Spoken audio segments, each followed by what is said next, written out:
Agora, por exemplo, eu mantenho contato diário com diplomatas americanos, russos e alemães para entender o conflito, né? E aí a parceria brasileira, né, a participação brasileira do grupo BRICS me ajudou muito, porque para discutir BRICS eu viajei muito para Moscou, e aí são as pessoas agora que te, né, São os contatos.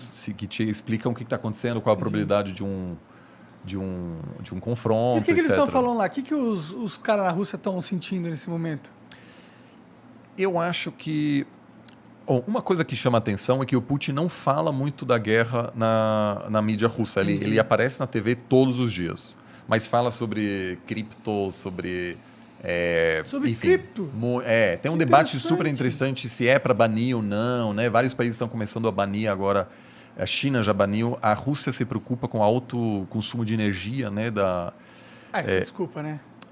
Enfim, esse é um tema que está sendo discutido se é ou não é, porque um governo que quer controlar o sistema financeiro se preocupa com aquilo, porque Claro. aquilo não consegue controlar. Então, Sim. se você tem um viés autoritário, Sim.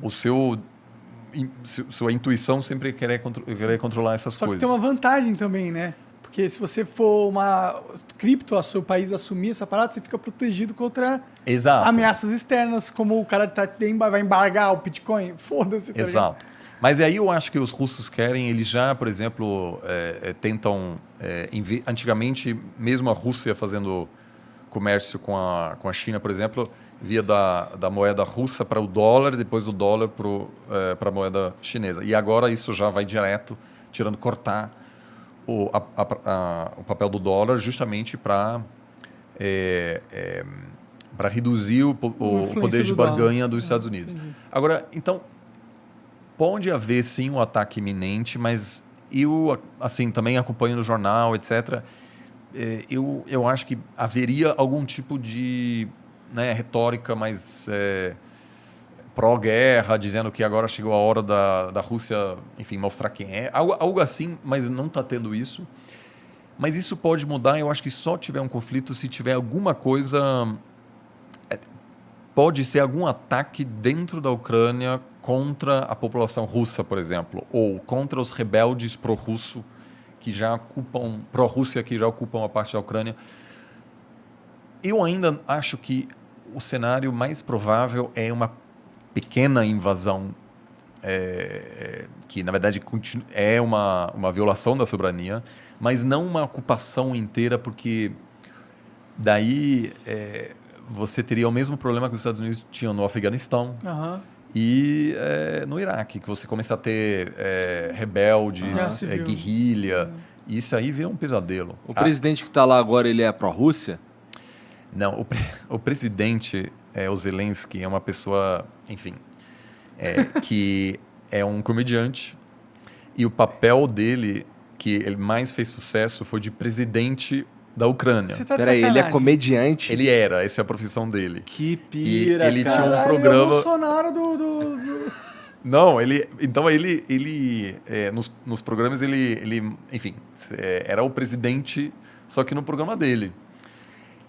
A eleição dele é um sinal de um cansaço terrível da população ucraniana com o sistema político, muita corrupção.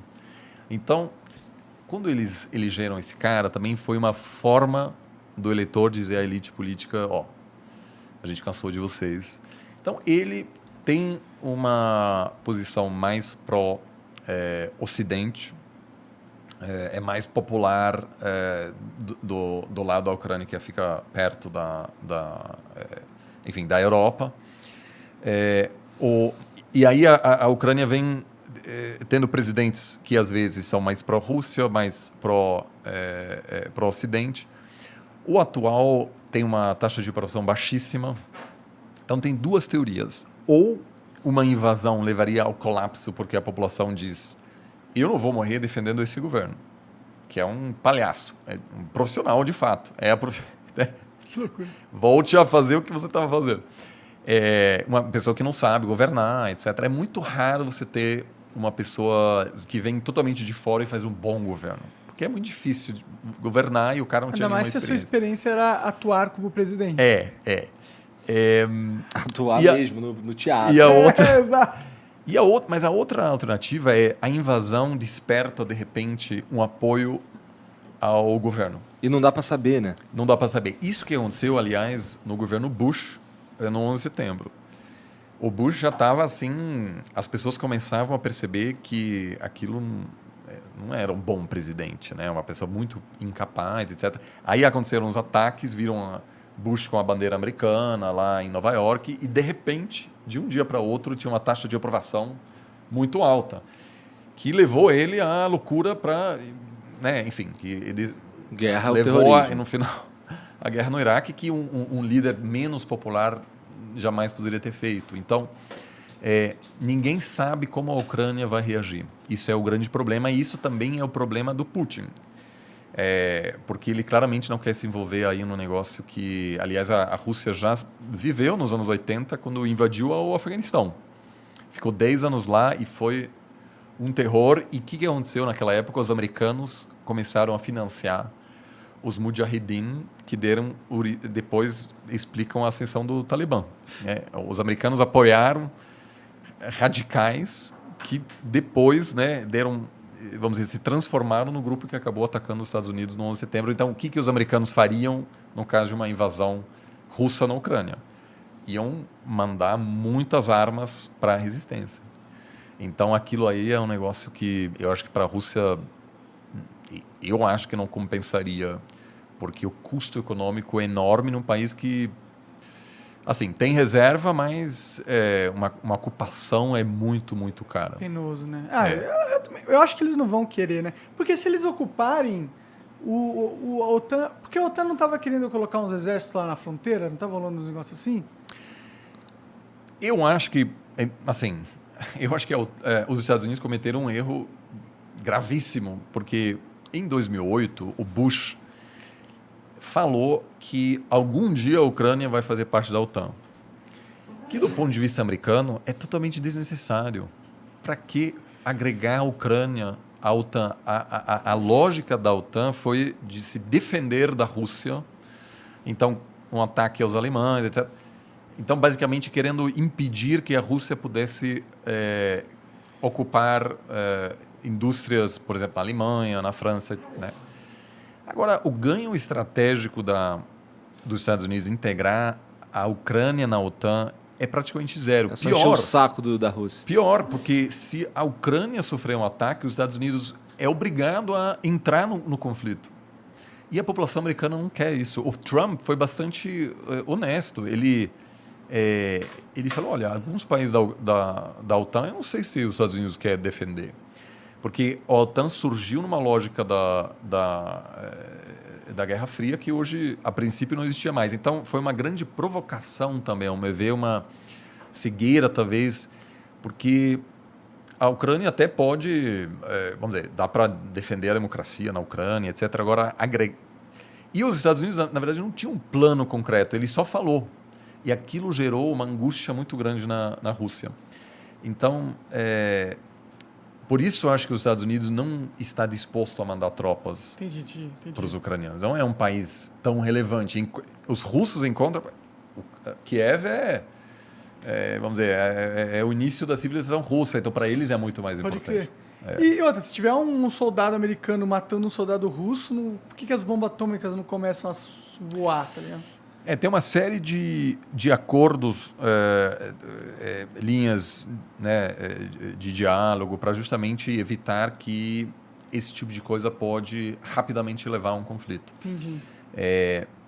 Mas é sempre o pior dos cenários e meramente a chance de um confronto entre as duas grandes potências elevou o preço de petróleo. Uhum. Então o mercado está começando a ficar muito assustado. Entendi. Você já tem uma crise energética na Europa por uma série de fatores e o preço de gás está aumentando muito. Então um país, por exemplo, que vai sofrer muito é a Alemanha, que depende do gás russo. Entendi.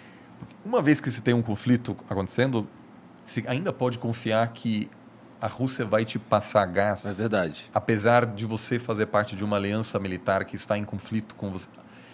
Verdade, né? Pode ser, mas pode ser que não. Pode cair uma bomba num gasoduto e aí... Já era. A Alemanha 40% do gás natural que a Alemanha importa vem da Rússia. Caralho. Por isso os alemães estão muito assustados e não querem uma escalação. Então, esse risco existe, é real. Tem muitas manobras acontecendo do exército americano perto do exército russo no Mar Negro. Isso é muito assustador, porque às vezes é um erro humano que pode levar a, enfim, um confronto que pode levar a um conflito. Foi assim que a Primeira Guerra Mundial começou. Foi uma guerra sem querer. Ninguém queria iniciar a Primeira Guerra Mundial. Então, nesse caso, portanto, os diplomatas se desempenham tanto agora em querer baixar as tensões, basicamente. Entendi. Eu acho que o mundo está tão conectado no comércio que eu também não acredito que os caras querem uma briga entre dois cachorros tão grandes, tá ligado? Então, esse é um dos grandes argumentos. Eu não estou te chamando de liberal, mas não, claro. O liberalismo, que não tem a ver com... É uma coisa diferente do pensamento liberal doméstico, mas a teoria liberal diz que quanto mais comércio existe entre nações, menor o risco entre eles, porque tem grupos de interesse em cada país que vão se empenhar para evitar um conflito. Sim, faz sentido, na minha opinião. Exato. Agora, os pensadores realistas dizem que aquilo acaba sendo secundário na hora do país pensar no seu interesse nacional, que é, como eu falei, né, proteção da fronteira, da integridade territorial, porque na Primeira Guerra Mundial, a Alemanha e a Inglaterra tinham laços comerciais muito fortes. Só que daí entrou o nacionalismo e, apesar de grandes perdas, as elites da Alemanha, que sabiam que iam ter que abrir mão do acesso ao mercado britânico e dos produtos ingleses, que eram importantes para a economia alemã, toparam, apoiaram o confronto, a guerra. Então, você tem vários... Isso é um grande exemplo de que o comércio não é uma garantia. Sim, com certeza. Eu acho que ajuda, mas não é uma garantia. Né? Porque um dia me parece bastante provável que vai haver algum tipo de conflito entre os Estados Unidos e a China, apesar de ser a relação comercial mais importante que temos hoje. Pode crer, né? Tá aí, talvez a bomba atômica segure. Corretíssimo. A presença das armas nucleares é uma espécie de... É um incentivo para evitar um confronto. Porque... Se o confronto existir, é fim de jogo para todo mundo, né? Exato. Então, hoje eu acho que a chance de um confronto envolvendo soldados americanos e russos é pequeno. O grande drama dos Estados Unidos é que os Estados Unidos não quer fazer de tudo para defender a Ucrânia. E a Rússia sabe disso. Então, a Rússia, no fundo, sabe que pode ocupar a Ucrânia e que vai ver... eles vão mandar tropas, etc. Eles vão mandar equipamentos militares, mas isso não vai ser suficiente. Você, de fato, para defender, você precisa de tropas defendendo o país. Segurando os equipamentos. Não vai haver... não tem apoio americano na população para defender um país que a maioria nem sequer sabe onde fica. E que tem um valor estratégico pequeno. Talvez 15 anos atrás, 20 anos atrás, até daria. Por isso que os americanos toparam invadir o Iraque. A população era a favor da invasão ao Iraque e do Afeganistão, porque havia uma sensação de que... Somos a polícia do mundo.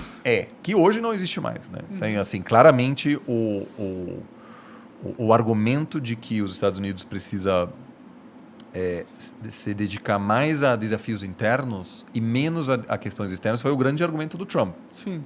E o Trump, sem a pandemia, tivesse sido reeleito super tranquilamente. É mesmo? Sim. Olha lá, que interessante. Ele não soube gerenciar. Entendi. Então, esse desejo de marcar presença, etc., hoje não existe mais. E é justamente isso que também incentiva países como a Rússia e a China a... ganhar mais poder, né? Exato.